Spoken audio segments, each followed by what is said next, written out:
ஆமென். இப்பொழுது நாம ஒரு வசனத்தை நான் சொல்றேன், அதை எடுத்து வாசிங்க. தமிழ்ல நீங்க எடுத்து வாசிங்க. ரோமர் 8வது அதிகாரம் 31 36 வசனம். ரோமர் 8வது அதிகாரம் 31 36. சவால்களை முறிக்கும் சவால். நம்ம இன்னைக்கு பார்க்கறது சவால்களை முறிக்கும் சவால். இது நீங்க எடுத்து வாசிங்க. அதாவது இவைகளை குறித்து நாம் என்ன சொல்வோம்? தேவன் நம்முடைய பட்சத்தில் இருந்தால், தேவன் நம் பட்சத்தில் இருந்தால் நமக்கு விரோதமாய் இருப்பவன் யார்? நமக்கு விரோதமாய் இருப்பவன் யார்? நம்முடைய சொந்த குமாரன் என்று தம்முடைய சொந்த குமாரன் என்று பாருங்கள், நம்ம எல்லாருக்காகவும் அவரே ஒப்பு கொடுத்தார். அவருடைய கூட மற்ற எல்லாவற்றையும் நமக்கு அருளாதிருக்கிறது எப்படி? தேவனுக்கு தெரிந்து கொண்டவர்களுக்கு மேலே குற்றம் சாட்டுகிறவன் யார்? தேவனே அவர்களை நீதிமான்களாக்குகிறார். ஆக்கினைக்குள்ளாக தீர்க்கிறவன் யார்? கிறிஸ்துவே மரித்தார். அவரே எழுந்தும் இருக்கிறார். அவர் தேவனுடைய வலது பார்சத்திலும் இருக்கிறவர். நமக்காக வேண்டுதல் செய்கிறவர் அவரே. உமது நிமித்தம் எந்நேரமும் கொல்லப்படுகிறோம், அடிக்கப்பட்டோம், ஆடுகளைப் போல எண்ணப்பட்டிருக்கிறோம் என்று எழுதியிருக்கிறபடி நேரிட்டாலும் கிறிஸ்துவின் அன்பை விட்டு நம்மை பிரிப்பவன் யார்? உபத்திரவமோ, வியாகுலமோ, துன்பமோ, பசியோ, நிர்வாணமோ, நாசமோசமோ, பட்டயமோ,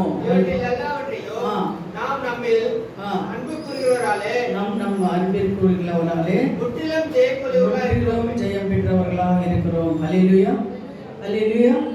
இதுல 4 காரியங்களை நம்ம பார்க்கிறோம். இதுல 4 காரியங்கள் என்னன்னா, நமக்கு விரோதமாய் எழும்புகிறவன் யார்?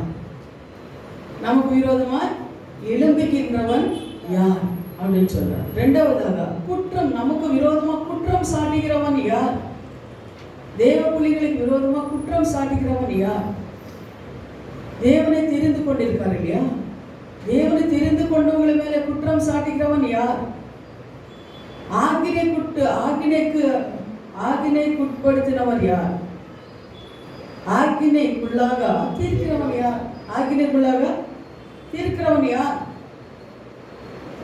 அப்படின்னு சொல்லி நம்ம பார்க்கிறோம். 4வதாக எழுதி இருக்கிறது, பிரிவியன்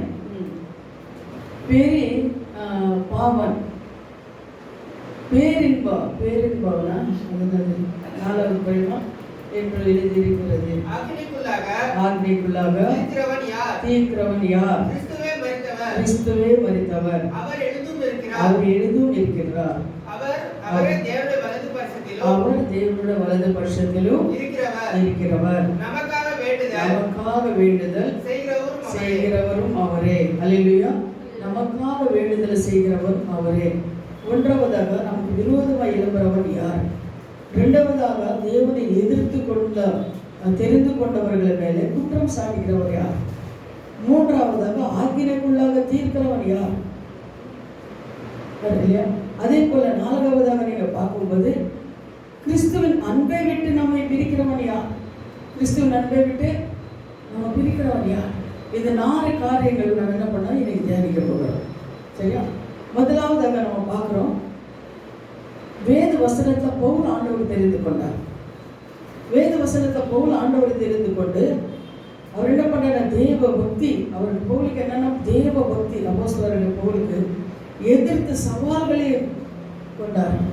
ஏன்னா அவருக்கு எதிர்த்தார் இந்த உலகத்தை.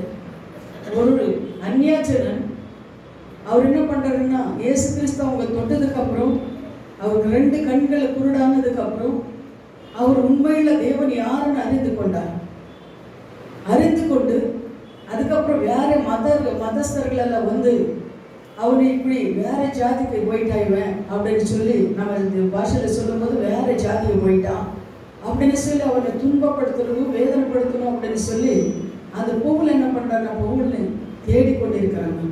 ஆனா பவுல் என்ன பண்ற? ஒரு சவாலாக நின்றார். அவருக்கு தெரிஞ்சு போச்சு. அதுக்கு முன்னாடி அவருக்கு தெரியல எது யார் உண்மையில் வருன்னு.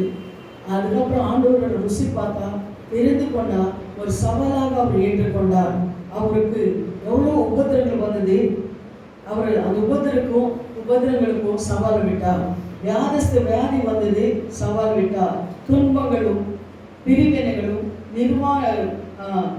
நிர்வாணத்தையும் நாசமோசனத்தையும் பார்த்து சவால் விட்டார். உங்களால் என்ன செய்ய முடியும்? கிறிஸ்துவே உண்மையில் தேவன் என்று அவர் என்ன பண்ணார்? சவால் விட்டார். அதே போல அவர் சரசால போட்டார்கள், ஆனால் சவால் விட்டார். கிறிஸ்துவ பற்றி பிரசங்கம் பண்ணக்கூடாது அப்படின்னு சொன்னார், ஆனால் சவாலாக அவர் என்ன பண்ணார்? பிரசங்கம் பண்ணினார். அவர் நீங்கள்லாம் அப்போஸ்தலர்கள் படித்து பார்க்கும்போது அவர் எவ்வளவு பாடுகள். அவர் சொன்னார், நிர்வாணியாக இருந்து, பசியோடு இருந்து, துன்பத்திலாக நான் இருந்து, இப்படியெல்லாம் இருந்த கூட என்னை தேவன் அன்பை விட்டு என்னை பிரிக்கிறவன் யார் அப்படின்னு சொல்லி சவால் விட்டார். அல்லேலூயா. அதுபோல நாம கூட நம்மளை தேவனை தெரிந்து கொண்டு இருக்கிறார் அப்படின்னு சொன்னா நமக்கு ஒரு சவால் வேணும். பவுல் எப்படி இந்த உலகத்துல சவாலோட வாழ்ந்தாரோ, பரிசுத்தவான்கள் எப்படி இந்த சவாலோட வாழ்ந்தாரோ, அது போல உங்களையும் என்னை தெரிந்து கொண்டார் தேவன். ஒரு சவாலாக நம்ம வாழணும். கஷ்டமோ கண்ணீரோ வேதனையோ வியாதியோ துக்கமோ துன்பமோ என்ன இருந்தாலும் சரி, தேவனை அன்பை விட்டு உங்களை பிரிக்கிறவன் யார்?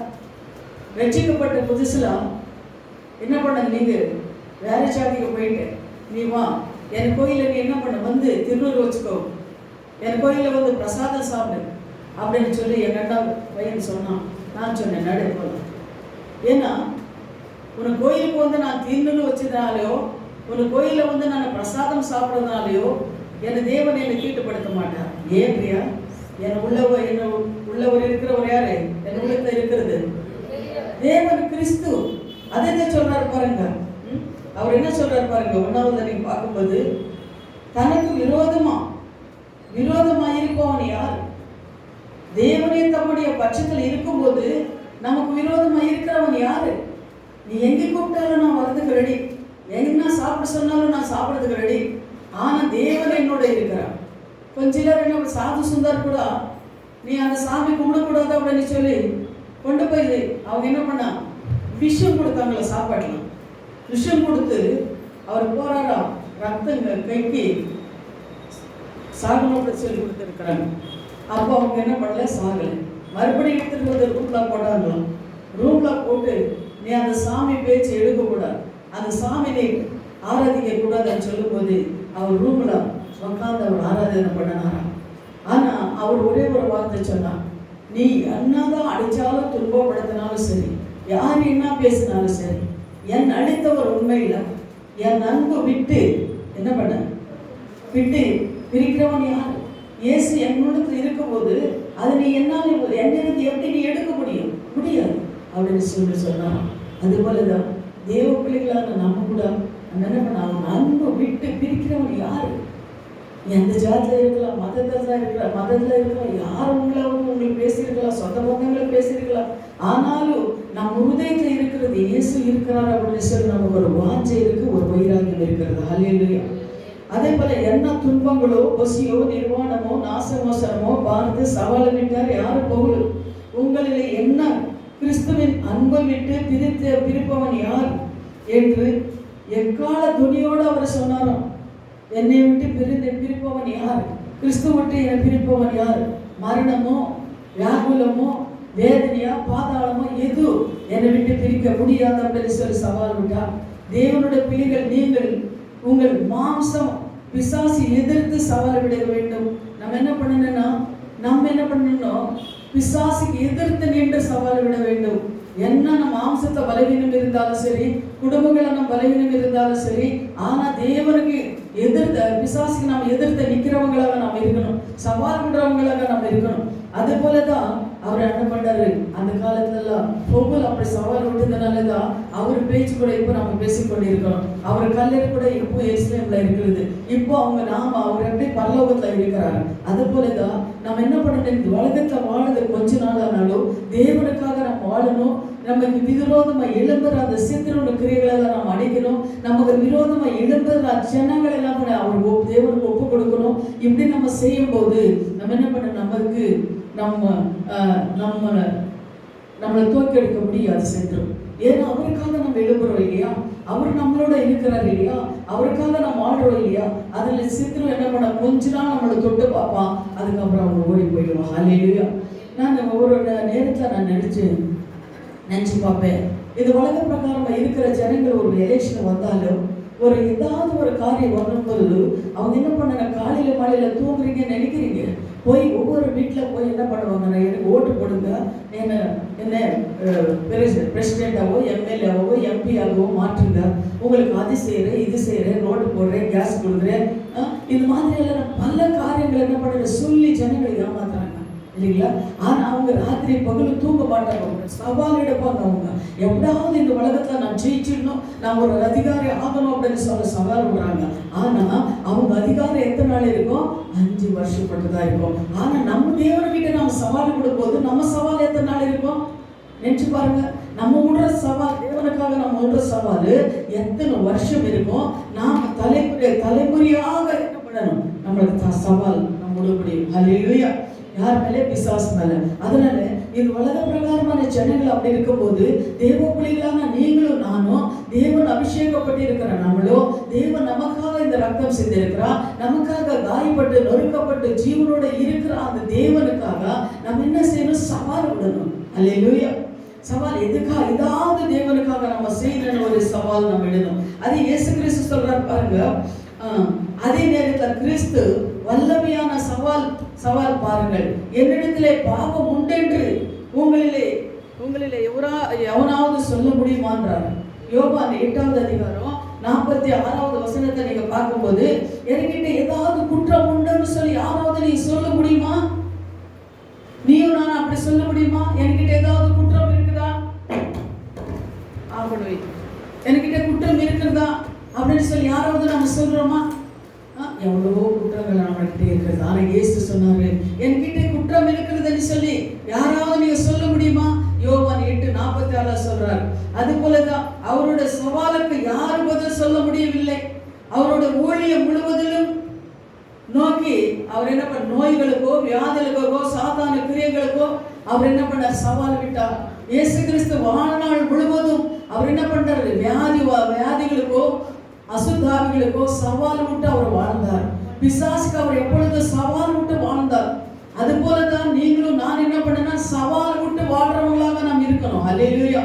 பாருங்க, ஒரு காரியம் எனக்கு என்ன தோணுதுன்னா, 40 நாளைக்கு ஜெபம் நடக்குது. ஆனா நம்ம சவால் நம்ம உள்ளத்துல இருந்துச்சுன்னா, நம்ம தேவனுக்கு ஏதாவது ஒண்ணு செய்யணும்னா, தேவனோட ராஜ்யம் நம்ம கட்டணும்னா நமக்கு ஒரு சவால் இருந்திருக்கும். என்ன சவால் தெரியுமா, இந்த 40 நாளும் அது என்னதான் நடந்தாலும் சரி, நான் தேவன பாதத்துல வந்து 1 மணி நேரமாவது நான் ஜெபிக்கிறேன். நம்ம தேவ பிள்ளைங்க இல்லையா, ஒரு சவால் நம்மளுக்கு வேணும். வியாதி வந்தாலும் சரி, கஷ்டம் வந்தாலும் சரி, என்ன தடை வந்தாலும் சரி, இது 40 நாள் தேவன் எனக்கு கொடுத்திருக்கிற ஒரு சாக்கியம். இது 40 நாள் 1 மணி நேரமாவது நான் வந்து இங்க வந்து நான் ஜெபிக்கிறேன் ஒரு சவால் உங்களுக்கு வேணும்.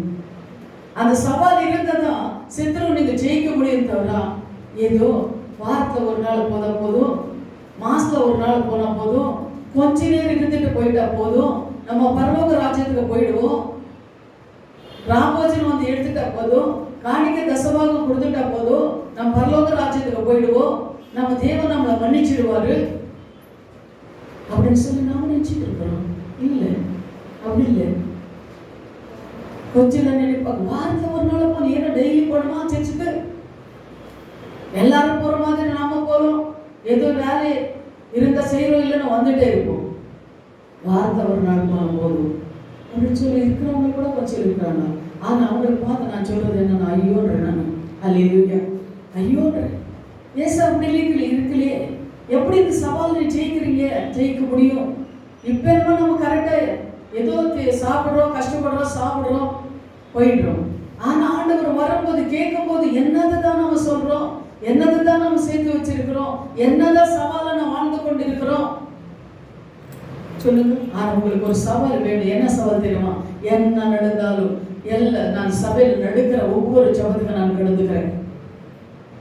உங்களுக்கு வேலை விட்டுட்டுமான்னு சொல்லல, சாயந்தரத்துல நேரம் இருக்கும்போது நீங்க வந்து ஆண்டவர் பாதத்தை நீங்க ஜெபித்து பாருங்க.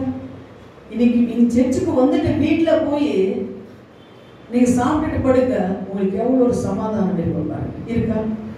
இங்க வந்து சபையில வந்து ஜெபிச்சுட்டு நீங்க வீட்டுக்கு போய் சாப்பிட்டுட்டு படுக்கும்போது உங்களுக்கு சமாதானம் இருக்குமா இருக்காதா? சொல்லுங்க சொல்லுங்க, உண்மை சொல்லுங்க. இருக்குமா இருக்காது? இருக்கும் இல்லையா? நீங்க அவ்வளவு தூரத்துல இருந்து நடந்து வந்து இங்க 1 மணி நேரம் ஜெபம் பண்ணிட்டு வீட்டுக்கு போகும்போது உங்களுக்கு சமாதானமா தூங்குறீங்களா? இன்னைக்கு நாங்க போனேன், சர்ச்சுக்கு போனேன், ஜெபிச்சு தேசத்துக்காக ஜனங்களுக்காக ஜெபித்து எனக்கு இன்னைக்கு ஒரு சமாதானம் இருக்குது அப்படின்னு சொல்லி நினைக்கிறீங்களா? விசுவாசிச்சுட்டு இருக்கீங்களா? நான் அவ்வளவு தூரத்துல இருந்து நான் வந்து நான் ஜெபிச்சுட்டு போகும்போது எனக்கு ஒரு சமாதானம் இருக்கும். ஏன்னா நான் இங்கே போகும்போது என் பிள்ளைங்க சொல்லுவாங்க, ஐயம்மா இவ்வளோ தூரம் போறியம்மா, பஸ்ஸில் போறியம்மா, என்னம்மா தாங்க உடம்புன்னு. ஆனால் நான் ஆண்டவர்கிட்ட சொல்லியிருக்கிறது, ஆண்டவரே எனக்கு சவால். யார் மேலே சவால்? செத்துருவன் மேலே சவால். செத்துருவேன், நீ உன்னால என்னை ஒன்றும் பண்ண முடியாது. பலவீனங்களும் சோர்வுகளும் தடைகளும் வயிற்று வலி சுகரு இதெல்லாம் கொண்டு வர, ஆனாலும் என் தேவன் என்னோட இருக்கிறார். நீ முன்னாலே என்னை எதுவும் செய்ய முடியாது அப்படின்னு சொல்லி என்ன பண்ணணும்னு வருவேன். கஷ்டமாக தான் இருக்கும், பலவீனமாக தான் இருக்கும். பஸ்ஸில் உக்காரும் போது அப்படியே ஆண்டவன் அப்படியே நினச்சிட்டு கண்ணில் தண்ணீர் விட்டுட்டு உக்காருவேன். ஒரு நாள் சீட்டு கிடைக்காது, நின்றுட்டே போவேன். காலெல்லாம் உழைக்கும், இருக்க முடியாது. ஆனாலும் தேவனுக்காக நான் என்ன பண்ணுற, சிகிச்சை படுவேன். அது ஒரு சவால். அல்லேலூயா.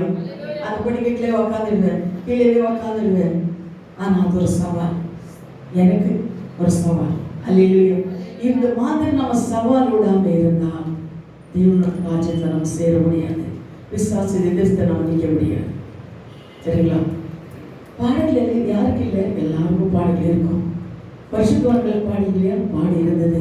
ஆனால் அவங்கள எப்படி ஜெயிச்சாங்க உலகத்தை, அப்படி நம்ம ஜெயிக்கணும். அல்லேலூயா. இன்னொன்று, குற்றம் சொல்றது. ஒருத்தர் மேலே ஒருத்தர் குற்றம், ஒருத்தர் மேலே ஒருத்தர் பொறாமை. தேவன் சொல்றாரு, உன் கண்ணில் இருக்கிற துரும்பு என்ன பண்ண, ஃபர்ஸ்ட் எடு. அதுக்கப்புறம் பிறனோட கண்ணில் இருக்கிறது எடுன்னு சொல்றான் இல்லையா? அது போல நம்ம என்ன பண்ணணும்னா, குற்றங்கள் சொல்றது ரொம்ப தப்பு. நம்ம கரெக்டா இருக்கிறோமோ ஃபர்ஸ்ட் நம்ம பார்க்கணும் இல்லையா? அப்படி பார்த்துட்டு நான் கரெக்டா இல்லாம உங்ககிட்ட வந்து நான் இப்படி செய்யறது தவிரமா, இவ்வளவு லேட்டா வர்றது தவிரமா, இவ்வளவு ஜபம் பண்ணாம இருக்கிறது தவிரமா அப்படின்னு சொல்லும்போது நீ உன் மனசுல என்ன நினைப்பேன்? இந்த அம்மா ரொம்ப ஒழுகு, இந்த அம்மா ஒழுங்க வரமாட்டேங்குது, இந்த அம்மா ஒழுங்கா இருக்க மாட்டேங்குது, இந்த அம்மா வந்து எனக்கு சொல்லிட்டு வந்துச்சு அப்படின்னு ஒரு கெட்டு எண்ணங்கள் வரும். அந்த கெட்டுன்னு எண்ணம் வருவிக்கிறது தான் பிசாசோட நோக்கம். அல்லேலூயா. அதாவது நம்ம என்ன பண்ணணும்னா, ஒரு வைராக்கியத்தோட நம்ம வாழ்றவங்களாக நம்ம இருக்கணும். அல்லேலூயா. நீங்க பாருங்க, பார்வோன் என்ன பண்ணாரு? அன்றைக்கு இஸ்ராயேலுக்கு விரோதமாக பார்வோன் அவரோட சேனைக்கும் சவால் விட்டார். கர்த்தரோ அவனை சிவந்த சமுத்திரத்திலே தள்ளிவிட்டார். யோர்தான் நதி சவால் விட்டது. ஆனாலுமே உடன்படிக்கையை பெற்றை சுமக்கின்ற ஆசாரியர்களில் யோர்தான் கால் வைக்கும் போதே அந்த என்ன பண்ணுச்சு, அந்த யோர்தான்ல இருக்கிற தண்ணீர் எல்லாம் என்ன பண்ணுச்சு, அந்த பக்கம் இந்த பக்கம் போயிடுச்சு. என்ன பண்ணுச்சு, எகிப்து தேசத்திலிருந்து வர அந்த ஜனங்கள் கடல் அவர்கள் தடையா இருந்தது. ஆனா மோசே என்ன பண்ணாரு? மோசே ஆண்டவர்கிட்ட கேட்டார், ஆண்டவரே 4 பக்கம் இருந்தாலும் தண்ணி இருக்கிறது, எங்கே போகிறதுக்கு இடம் இல்லை, ஜனங்கள் எல்லாம் முறுமுறுத்து கொண்டு இருக்கிறாங்க, நான் என்ன செய்யணும் அப்படின்னு சொல்லும் போது ஆண்டவர் சொன்னார், உன் கையில இருக்கிறது என்ன, நீட்டு 2 அப்படின்னார். அது ஒரு சவால். அல்லேலூயா. அப்போ வெட்டாந்தரத்தில் போற மாதிரி அவங்க என்ன பண்ணாங்க, போனாங்க. 40 வருஷம் என்ன பண்ணாரு, நடத்தினார். இது ஒரு சவால். அல்லேலூயா. அல்லேலூயா. பிசாசு நினைச்சா இவங்க எங்கேயும் போக முடியாது, இது தடையா இருக்கிறது, இவங்க அவ்வளவுதான் அப்படின்னு நினைச்சாங்க. ஆனா தேவன் என்ன பண்ணாரு, மோசே மூலமா அவங்க வழி நடத்தினார் அப்படின்னு சொல்லி நம்ம பார்க்கிறோம். அதே போல இன்னொரு வாட்டி யோர்தான்ல நடந்து போறாங்க. ஆசிரியர் உடன்படிக்கை பெட்டி எடுத்துக்கொண்டு போயிட்டு இருக்காங்க. அப்போ என்ன ஆச்சு தெரியுமா, அங்கே தண்ணீர் எல்லாம் என்ன பண்ண, இந்த பக்கம் அந்த பக்கம் போயிடுச்சு. அதில் உடன்படிக்கை எடுத்துக்கொண்டு அந்த யோர்தான் நதியில போனார். அது ஒரு சவால். ஹல்லேலூயா. இது மாதிரி தேவ பிள்ளைகள் பாருங்க, தேவன் கீழே போக விடவே இல்லை. அவங்க என்ன பண்ணாங்கன்னா, அவங்க எங்கே பார்த்தாலும் உயர்த்தினாலும் தவிர அவர் தாழ்மையா இருந்து இது சோர்ந்து போனதே கிடையாது. அவங்களெல்லாம் உயர்த்தினார். தேவன் தேடுற பிள்ளைங்களுக்கு எப்பொழுது தேவன் துணையா இருப்பார். யார் முன்னாடி அவர் வெட்கப்பட விடவே மாட்டார். தேவன் அதனாலதான் சொல்லுது, தேவனை தேடுங்க, தேவன் பாதத்தில் வாங்க, ஜெபம் பண்ணுங்க. ஏன்னா நம்ம கொஞ்ச நாள் வாழ்க்கிற வாழ்க்கை, இந்த வாழ்க்கையில நம்ம கொஞ்சம் சோர்ந்து போயிட்டோன்னா, கொஞ்சம் பின்ன வாங்கி போயிட்டோன்னா நம்ம ஜெயிக்க முடியாது. நம்ம இத்தனை நாள் பிரயாசப்படுறது வீணா போயிடுமே. இத்தனை வருஷம் நம்ம கிறிஸ்தவங்களா இருந்து வீணா போயிடுமே. அதனாலதான் நம்ம சோர்வுகளோ வர என்ன வந்தாலும் சரி தேவனை தேடுங்க, தேவனை பாதத்தை மாறுங்க அப்படின்னு சொல்லி ஒவ்வொரு வருஷத்துவான்களை சொல்ற காரணம் இதுதான். அல்லேலூயா.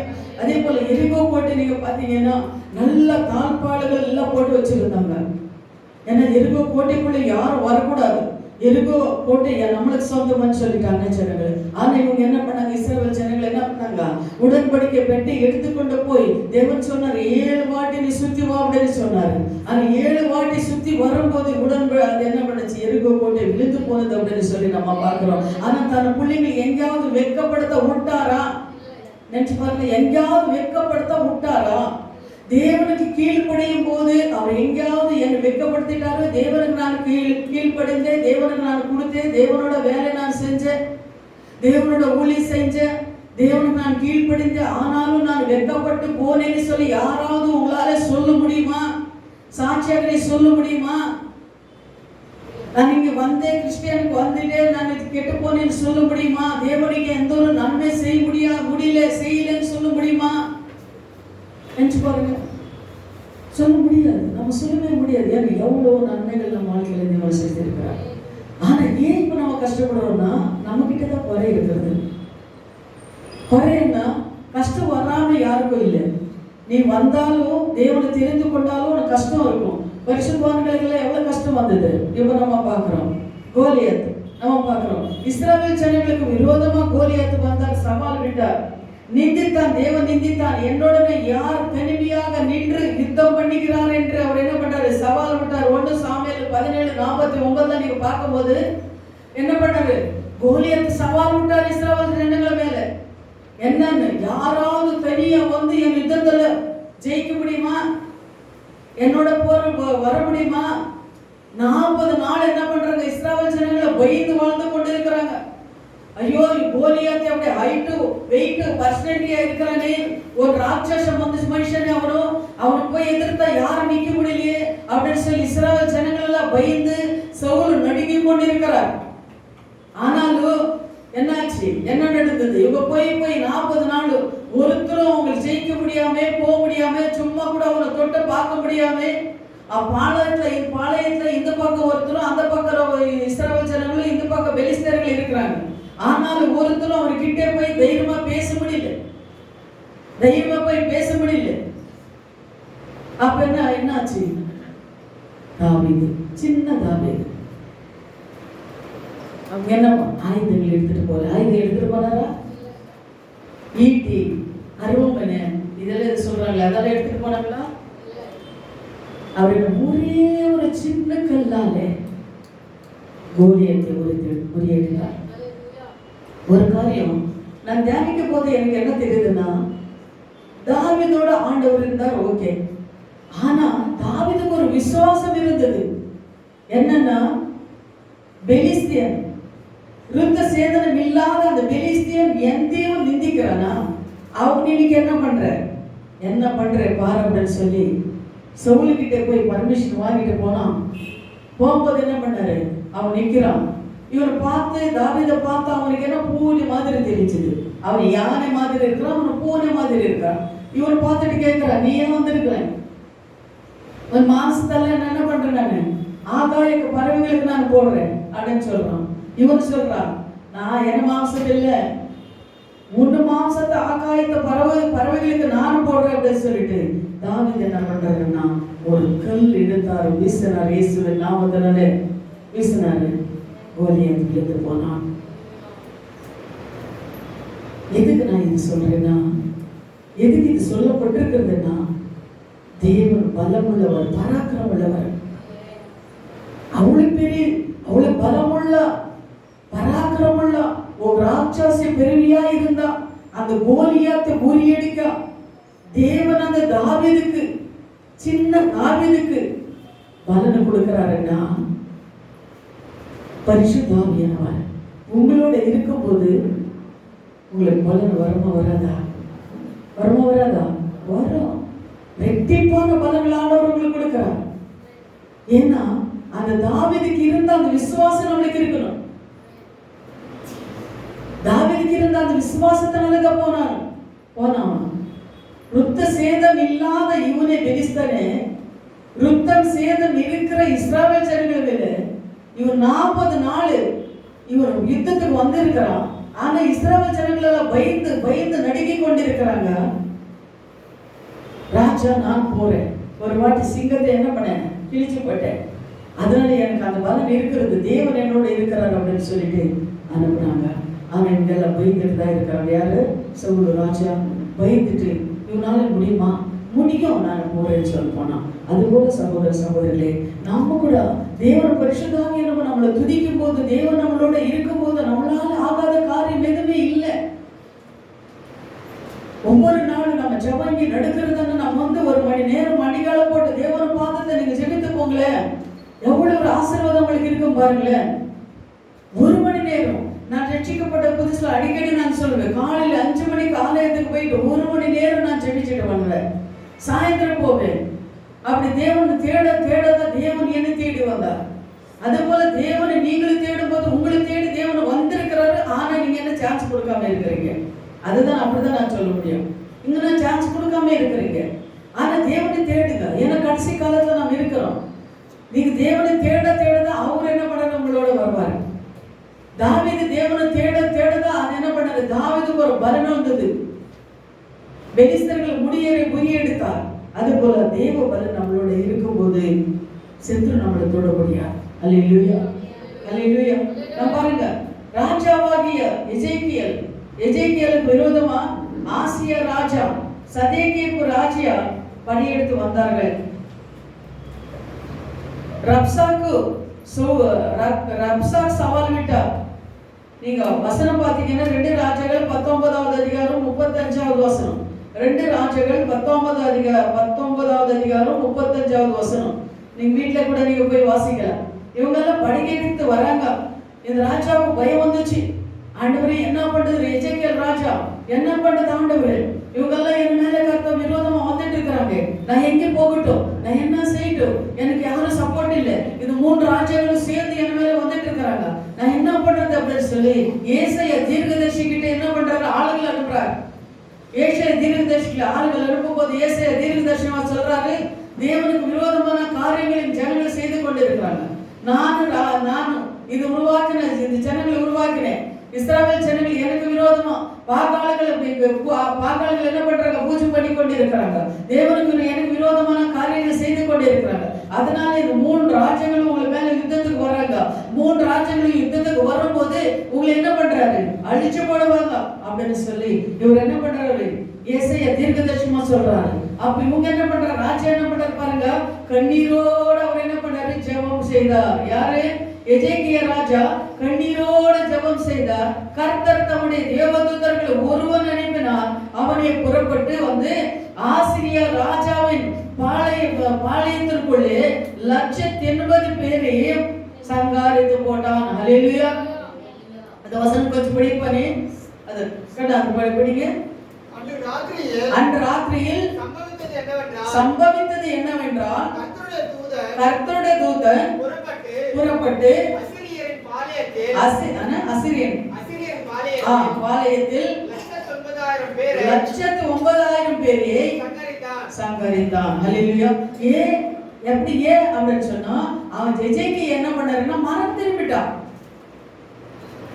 தேவன பாதத்துல கண்ணீரோட ஜெபிக்கிறான். 3 ராஜ்யங்கள் வராங்க. ஆண்டவரே, நான் எங்க போகட்டும், எனக்கு வேற யாரும் இல்லை. இந்த ஜனங்கள் எல்லாம் அப்பாவி மக்கள், தெரியாம இருக்கிற ஜனங்கள், இவங்க மேல ஆண்டவரே இவங்களெல்லாம் கொலை பண்ணிடுவாங்களே, சாகடிச்சிடுவாங்களே, நான் என்ன பண்ணட்டும் அப்படின்னு சொல்லி அவர் என்ன பண்ணாரு, ஏசாயா தீர்க்கதரிசி மூலமா ஆண்டவரை பேசினார்.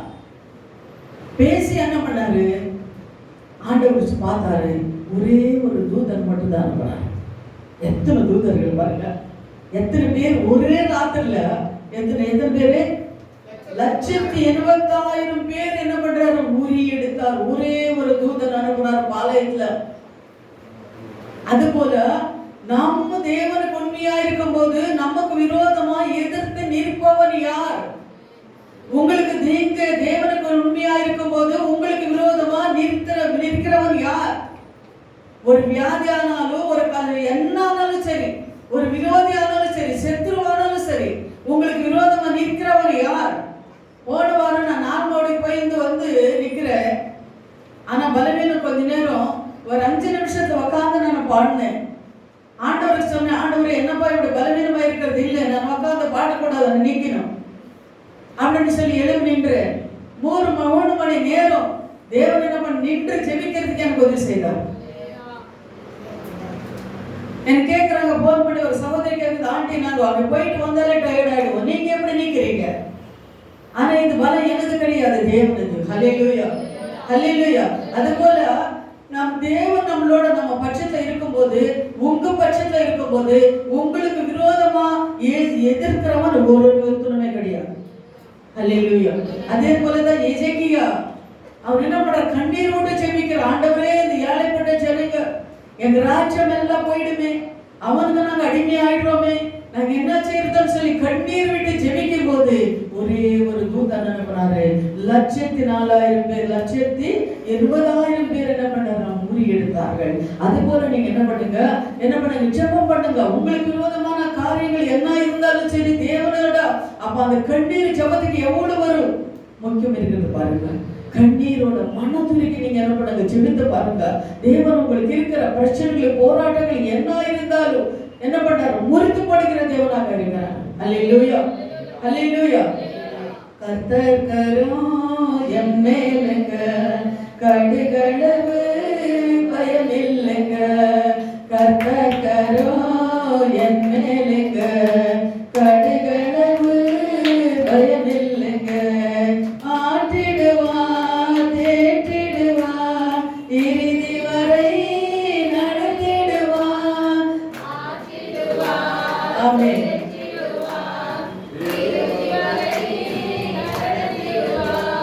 கர்த்தர் கரம் என் மேலுங்க, கடுகளவு பயம் இல்லைங்க. கர்த்தர் கரம் என் மேலுங்க, கடுகளவு பயம் இல்லைங்க. அணிப்பாரே, அரவணிப்பாரே, அள்ளி அள்ளி முத்தம் கொடுப்பாரே. அணிப்பாரே, அரவணிப்பாரே, அள்ளி அள்ளி முத்தம் கொடுப்பாரே. கர்த்தர் கரம் என் மேலுங்க, கடுகளவு பயம் இல்லைங்க. கர்த்தர் கரம் என் மேலுங்க, கடுகளவு பயம் இல்லைங்க. ரத்தத்தாலே கழுவுகிறார், ரட்சிப்பாலே முழுகுகிறார். ரத்தத்தாலே கழுவுகிறார், ரட்சிப்பாலே முழுகுகிறார். கர்த்தர் கரம் என் மேலுங்க, கடுகளவு பயம் இல்லைங்க. கர்த்தர் கரம் என் மேலுங்க, கடுகளவு பயம் இல்லைங்க. தாளாட்டுவார், சீராட்டுவார், வாலாக்காமல் தலையாக்குவார். தாளாட்டுவார், சீராட்டுவார், வாலாக்காமல் தலையாக்குவார். கர்த்தர் கரம் என் மேலுங்க, கடுகளவு பயம் இல்லைங்க. கர்த்தர் கரம் என் மேலுங்க, கடுகளவு பயம் இல்லைங்க. ஆமென், ஹல்லேலூயா.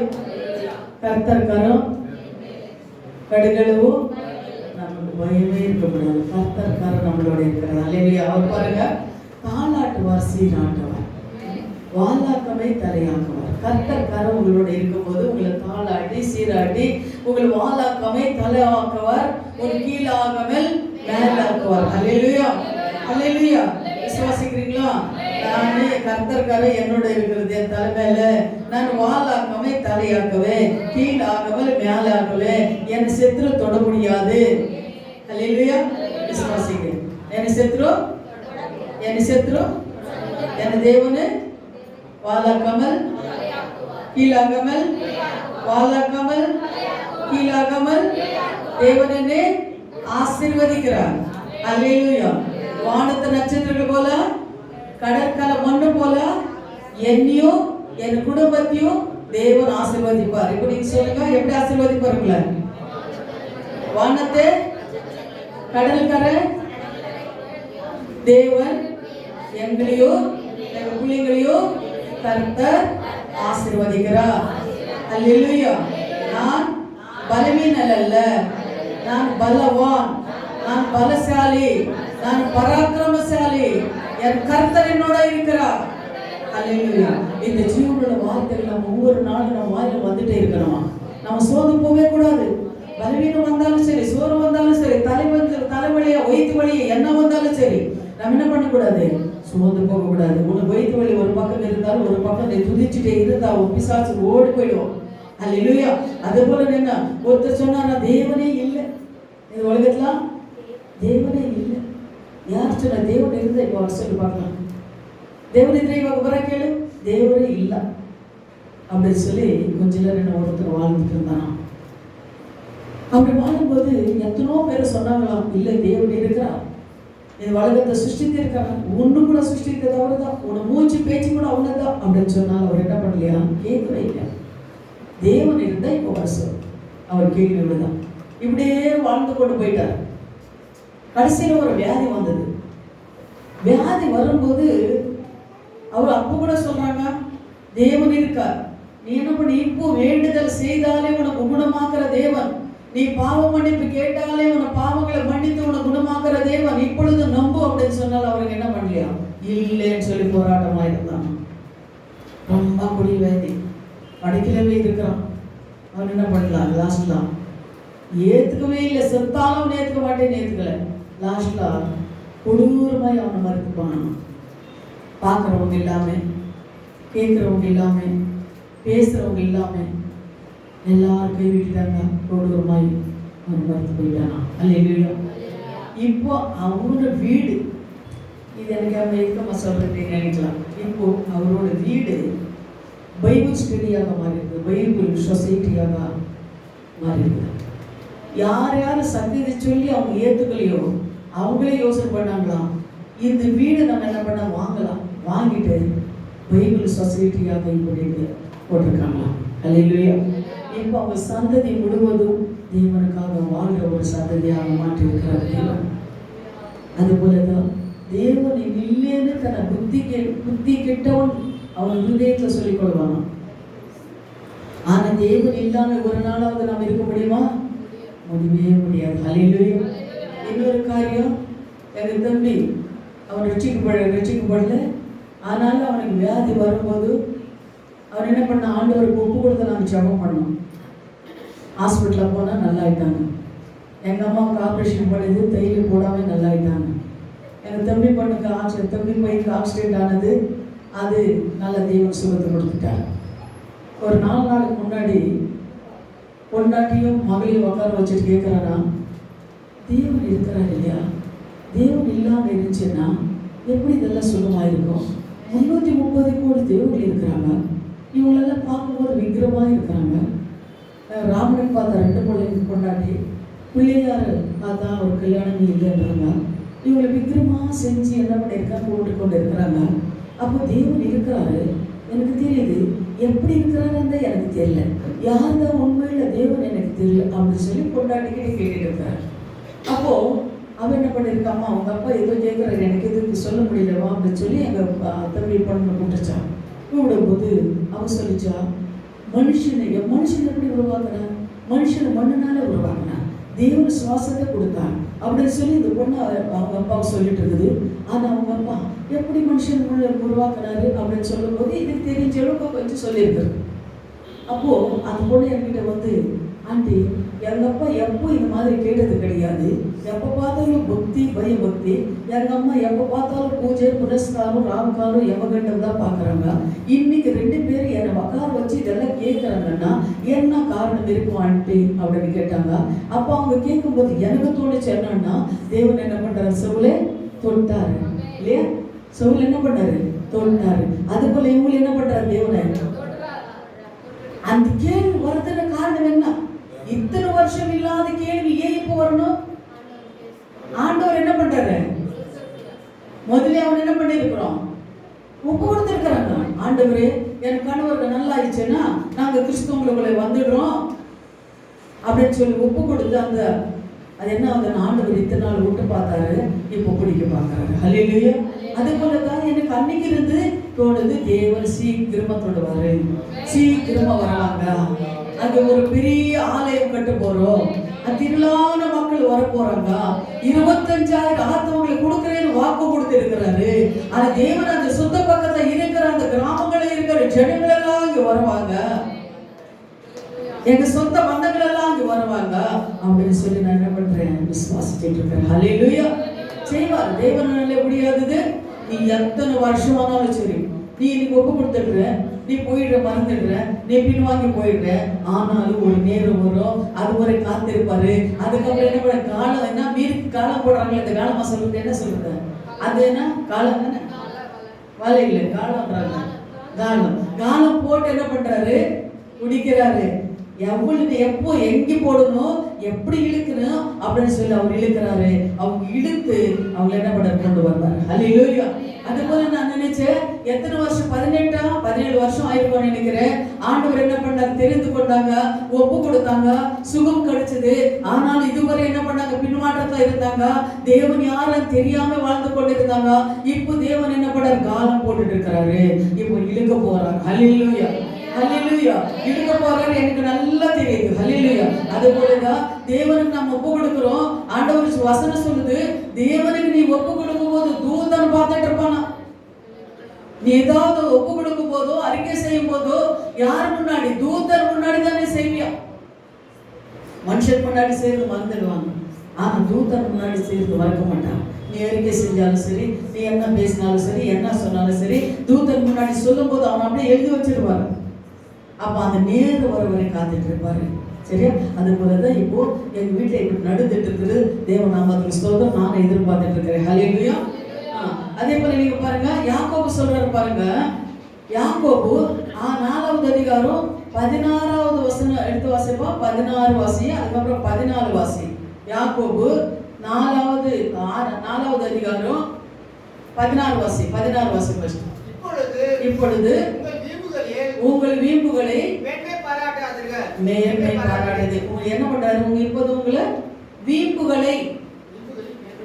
வீம்புகளை என்ன பெருமையா, பெருமை என்ன பண்ணாதீங்க, பெருமை பாராட்டாதீங்க, மேன்மை பாராட்டாதீங்க. அப்புறம் இப்படிப்பட்ட மேன்மை பாராட்டால் யாவும் பொல்லாங்கா இருக்கிறது. அப்புறம் இன்னொன்று 14 படி. நாளைக்கு நடப்பது உங்களுக்கு தெரியாதே. உங்கள் ஜீவன் எப்படிப்பட்டது, கொஞ்ச காலம் தோன்றி பின்பு தோன்றாமல் போகிறார், புகை போல இருக்கிறது. கொஞ்ச நாள் தோன்றி தோன்றாம இருக்கிற புகை போல உன் வாழ்க்கை இருக்கிறது. இதுக்காக, இந்த வாழ்க்கைக்காக நீ எதுக்கு நீ என்ன பண்ற, பெருமை பாராட்டுகிற? எத்தனை நாள் இந்த உலகத்துல நீ இருக்க போற? எதுக்கு நீ பெருமை, எதுக்கு நீ பொறாமை, எதுக்கு உனக்கு இச்சை அன்றார் தேவன். ஹல்லேலூயா. ஹல்லேலூயா. ஒரு பகை வருது, பகை அடுப்பு ஊதும் போது பகை வருது, நம்மளுக்கு எல்லாரும் தெரியுது. அது எங்க போகுதுன்னு யாருக்காவது தெரியுமா? காத்து வருது, அந்த காத்து எங்க போகுதுன்னு தெரியுமா? எங்கிருந்து வருதுன்னு தெரியுமா? தெரியாது. அது போலதான் மனுஷனோட வாழ்க்கை கூட அவ்வளவுதான். நீ இருக்கிற ஒரே பெருமை பாராட்டி கொண்டு நீ இருக்காது. நீ என்ன பண்ணு, அடங்கி வாசி. இன்னைக்கு இருக்கிறவங்க நாளைக்கு இல்ல. பிரசங்கி கடைசி அதிகாரத்தை நீங்க படிச்சு பாத்தீங்கன்னா, ஒரு தாயின் கர்ப்பத்துல எலும்பு சதியும் ரத்தமும் நரம்பும் உருவாக்குற தேவன். அது எப்படி ஒரு அதிசயமா உருவாக்குறாரு பாத்தியா? அப்படிப்பட்ட தேவன் அவர் என்ன செய்யறாரு, எப்படி வர்றாரு, எங்கே போறாரு, காற்று எங்கே வருது, மழை எப்படி போய் பண்றாரு, ஒண்ணு என்னை எப்படி நடத்துறாரு, எங்கேயா நம்மளை கொண்டு போறாரு, நம்ம ஆத்மா எங்கே போகுது, எத்தனை வருஷம் இந்த உலகத்தை நம்ம வாழ போறோம், எதற்காக நம்மளை தெரிந்து கொண்டிருக்காரு, எதற்காக நம்மளை கொண்டு வந்திருக்கிறாருங்க, நம்ம என்ன செய்யணும், இந்த காரியங்கள் எல்லாம் என்ன பண்ணணும், சிந்தித்து பார்க்கணுமா? அல்லேலூயா, சிந்தித்து பார்க்கணும். அதுதான் அவர் சொல்றாரு, என்னை நோக்கி கூப்பிடு அப்படின்றார். அல்லேலூயா. சரியா? அதே போல இன்னொரு வசனத்தை எடுத்து வாசிப்பா. நீதிமொழிகள் 27வது அதிகாரம் 1வது வசனம். நீதிமொழிகள் 27:1. நாளைய தினத்தை குறித்து பெருமை பாராட்டாதே, ஒரு நாள் பிறப்பதே அறியாயோ. அல்லேலூயா. நாளை குறித்து பெருமை பாராட்டாதே. ஒரு நாள் இன்னைக்கு இருக்கிறோம், நாளைக்கு இல்லை. இப்போ வெளியில போறோம், நாளைக்கு சாயந்தரம் வரதில்லை. ஆனா நீ எதுக்காக பெருமை பாராட்டுற? வேண்டாம். ஒரு குடும்பம், எங்களுக்கு தெரிஞ்ச குடும்பம், எங்க சொந்த குடும்பம், அவங்க என்ன பண்ணாங்கன்னா, ஆனா நல்லாதான் இருக்கிறாங்க, வசதியா இருக்கிறாங்க, நல்லா படிச்சிருக்கிறாங்க, டாக்டர்ஸ், இன்ஜினியர்ஸ், எல்லாம் வெளிநாட்டில் அவங்க வேலை செய்கிறாங்க. ஆனால் கிறிஸ்தவங்க தான், சிஎஸ்ஐ கிறிஸ்தவங்க தான். ஆனாலும் அவங்க வீட்டில் பார்த்தீங்கன்னா ஒருத்தர் கூட தாழ்மைன்றது கிடையாது. நல்ல வசதியாக இருக்கிறாங்க, நல்ல எல்லாருக்கிட்ட ஒரு 2 கார் வச்சிருக்காங்க, நல்ல வசதியாக இருக்கிறாங்க. ஆனால் தாழ்மைன்றதே கிடையாது. அவங்க பிறந்த பிறந்து அவங்க பெருமையாக தான் வாழ்ந்துருக்காங்க, பணக்காரங்களாக தான் வாழ்ந்துருக்காங்க. தாழ்மைன்றதே கிடையாது. எப்போ பார்த்தாலும் பெருமை, அவங்க பேச்சில் பெருமை, அவங்க நடைகளை பெருமை, அவங்க ட்ரெஸ்ல பெருமை, அவங்க ஆடம்பரத்தில் பெருமை, அவங்க வாழ்க்கையில பெருமை. அவங்க வீட்டில் ஒரு டிரைவர் வந்தா கூட அந்த டிரைவர் என்ன பண்ணுவான்னா, என் கார் கொடுத்து அனுப்புனாங்க, நான் போனேன். அந்த டிரைவர் என்ன 3 மணி நேரம் ஆச்சு நான் வரதுக்கு. அந்த 3 மணி நேரம் என்ன பண்ணியிருக்கான், கார்ல ஏசி போட்டுட்டு நல்லா ஜாலியாக கூட தூங்குறோம். வரும்போது பார்க்குற இது இல்லை, என்ன பெட்ரோல் இல்லை, இல்லைப்பா பெட்ரோல் இல்லை. சரி, பெட்ரோல் இல்லையும் போது நான் என்ன பண்ணேன்னா, வந்து பார்த்தா, அம்மா பெட்ரோல் இல்லைம்மா, பெட்ரோல் போடணும் அப்படின்னாரு. நான் சொன்ன போகும்போது தான் நம்ம இன்னும் பெட்ரோல் இருந்துச்சு, காணாமப்பா, என்ன ஆச்சு அப்படின்னா, அப்புறம் அவன் சொல்ல, உனக்கு தெரியாதும்மா. அப்போ நான் நினச்சேன், எப்பா 3 மணி 3 மணி 4 மணி நேரம் ஆச்சு நான் வந்து அங்கே போயிட்டு வர்றதுக்கு. இதுவரை நீ இவ்வளோ மரங்கள் இருக்குது, இந்த இடமெல்லாம் இருக்குது, இங்கே எல்லாம் போய் நீ சுற்றியோ எங்கேயோ ஒரு டைம் பாஸ் பண்ணியிருக்கலாம். ஆனால் நீ என்ன பண்ணியிருக்கிற, கார்லவே அப்படியே படுத்து ஏசி போட்டுட்டு நீ படுத்துருக்கிற, பெட்ரோல் ஆயிடுச்சு. இப்படியெல்லாம் நீ செய்யலாமா? யார் இது, நீ உங்களுக்கு எல்லாம் சார் சொன்னது, ஏன் இப்படியெல்லாம் இப்படி இருக்க அப்படின்னா, சார் சொன்னார். நான் வெளியிலேருந்து வரும்போது நீ என்ன பண்ண, ஏசி போட்டுட்டு இது இந்த உக்காரன்னு சொன்னார். வீட்டுக்கு வந்து குடின்னு பிடிச்சேன். ஒரு டிரைவருக்கு சொல்றது எப்படி, அம்மா 4 மணி நேரம் ஆகும், 5 மணி நேரம் ஆகும், எங்கேயோ ஒரு கடையில் ஒரு ஹோட்டலில் போய் டைம் என்ன பண்ணேன், இது பண்ணேன், காரில் நீ என்ன பண்ணேன், நான் வரும்போது ஏசி போட போதும் அப்படின்னு தானே சொல்லியிருக்கணும். நான் வர நீ ஏசி போட்டுட்டு இங்கே இரு அப்படின்னு சொல்லி நீ எப்படி சொல்லலாம் அப்படின்னு சொல்லி பிடிச்சேன் நான். ஆண்டி, ஆமாம் அவனுக்கு வெயில் தானே ஆண்டி அப்படின்னாரு.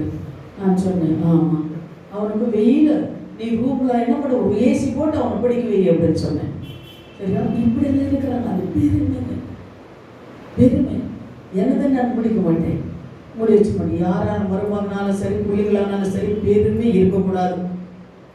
நேற்று திட்டி அனுப்பினேன் நான், சரிங்களா? அதுபோல பெருமை இருக்கிறவனும் தேவனை எதிர்த்து நிற்பார். இன்னைக்கு நீ ஆஸ்தி இருக்கலாம், அந்தஸ்து இருக்கலாம், உங்க அப்பா சேர்த்து வச்சிருக்கலாம், உங்க அம்மா சேர்த்து வச்சிருக்கலாம், நல்லா படிக்க வச்சிருக்கலாம், நீ நிறைய பணங்களை வெளிநாட்டில் போய் பெரிய பணங்கள் எல்லாம் நீ கொண்டு சேர்த்து வந்து நீ செலவு பண்ணிட்டு இருக்கலாம். ஆனா எத்தனை நாள் இருக்கும் அது, எத்தனை நாள் இருக்கும் அந்த பெருமை, எத்தனை நாள் இருக்கும் அந்த பணம், எத்தனை நாள் இருக்கும் அந்த இதெல்லாம். ஏதாவது ஒண்ணு வந்துச்சுன்னா தட்டுச்சுன்னா போச்சு. எல்லாருக்கும் அவ்வளவுதான், எனக்கும் அவ்வளவுதான். ஆனா தேவனை குறித்து நம்ம என்ன பண்ணணும், தாழ்மையோட அவர் கீழ்ப்படுத்த நம்ம நடந்து பாருங்களேன். தேவன் என்ன பண்றாரு, நம்மளை இன்னும் மேல் மேல் ஆசீர்வதிக்கிறார். அல்லேலூயா, அல்லேலூயா. அதனால அந்த பெருமையும் இதுக்கு இருக்கக்கூடாது. இன்னைக்கு இருக்கிறோம், நாளைக்கு இருக்கிறோமா தெரியாது. ஆனா இருக்கிறவரை உண்மையாய் நம்ம தேவன் பண்ணணும். அல்லேலூயா. பாருங்க, கோலியத்தை பார்த்தோம். அவர் என்ன பண்ணாங்க? என்னோட பலசாலி யாரும் இல்லை, என்னோட பராக்கிரமசாலி யாரும் இல்லை, நானே என்ன நானே வீரன் அப்படின்னு வந்தான். ஒரு சின்ன கல்லுனால போட்டாரு, போயிட்டான், போயிட்டான். அல்லேலூயா. அதுபோல தேவன் நம்மளோட இருக்கிறா. நம்ம பெருமை யாரும் என்ன பண்ணக்கூடாது? பெருமை பாராட்டவே கூடாது. அல்லேலூயா. அதே போல தேவ பிள்ளைகளை நீங்களும் கூட என்ன பண்ணணும்? பெருமை பாராட்டாதபடி தேவனுக்கு உண்மையா, தேவனை கீழ்ப்படைந்து, தேவனை கற்பனைப்படி நடந்து அவர் தேடுங்க. கர்த்தர் உங்களுக்கு கண்டிப்பாக தேவன் ஆசீர்வதிப்பார். அல்லேலூயா. சாத்தானுக்கு இடம் கொடுக்காதீங்க. சாத்தான் எப்பொழுது தேவனோட பிள்ளைகளுக்கு விரோதமாக சவால் கொண்டிருக்கிறார். சவால். இது பிள்ளைகளை ஜெபம் பண்றியா? டெய்லி நீ சர்ச்சுக்கு போறியா? எப்படி போறியா? எப்போ பார்க்கலாம்? டெய்லி ஜெபம் பண்றியா? இப்படியெல்லாம் இருக்கிறியா? அப்படின்னு சவால் கொடுக்கும். ஆனா அவங்க சவாலெல்லாம் நாம் மேற்கொள்ளும். நம்ம மேற்கொள்ற பலத்தை தேவன் நம்மளுக்கு கொடுத்திருக்காரா இல்லையா? தேவன் எல்லா பலத்தை அவர் சொல்றாரு இல்லையா? என் பின்பற்றவன் நான் செய்யற கிரியைகளோட அதிகமான கிரியைகள் செய்வார். இது உலகத்தை என்ன? இது என் பின்பற்றவன் என் சிலுவையை சுமந்து கொண்டு என் பின்பற்ற கடவுள்.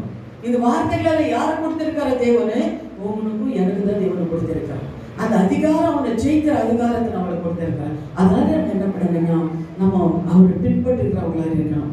ஆனால் அதே நேரத்துல கிறிஸ்து உங்களோட இருக்கிறார்.